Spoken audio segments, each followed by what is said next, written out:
Catching bait with a cast net is more than a perfect throw and a perfect pancake. There are some other considerations that you need to take into account. Stay tuned. My friend Jim White sent me a great email after watching one of my cast net videos telling me that, hey, there's a lot more to catching bait than just the perfect throw. And the first thing he pointed out was you need to mimic the predator birds. You need to blend in with the background and wear clothing that doesn't stand out, because that'll spook the fish. The next thing is you need to sneak up on them. You know, when the school goes by, don't throw as it's approaching you or parallel to you or perpendicular to you.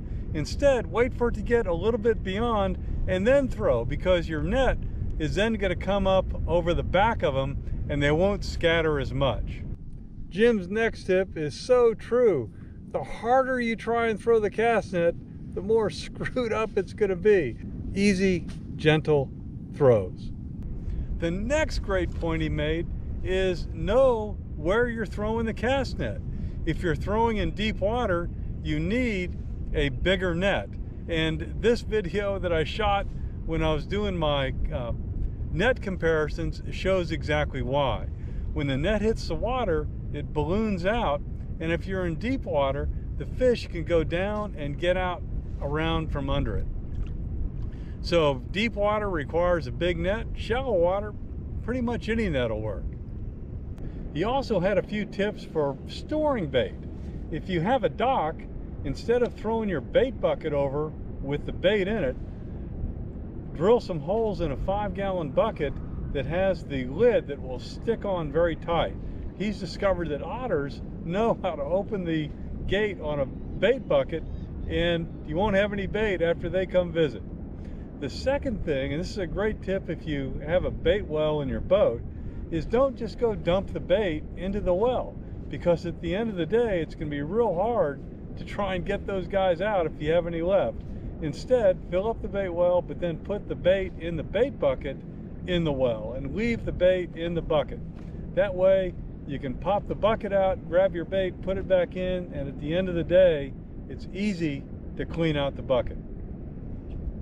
And now here's a couple tips that I've discovered. Another tip is to keep your leash tightly looped. If you have long loops, they'll tend to get tangled up in your net when you throw. Once you throw the net, don't give it a big jerk, because that'll pull the lead line right over the top of the fish trying to get out of the perimeter. Instead, give it some little tweaks. That'll create a cup and capture the fish. And once you have bait, you can catch fish. Got a nice red on here. Now that is a beautiful fish. That's why you need to catch some bait. Get out there and get guys like this. He's over slot here from North Carolina. So I'm gonna get him back in the water and get him released. So those were some pretty good tips from Jim. If there's anyone out there that has other good tips that aren't really how to throw a net, but how to use the net, boy, please throw them in the comments below, because I need all the help I can get, as does a lot of other people. Thanks.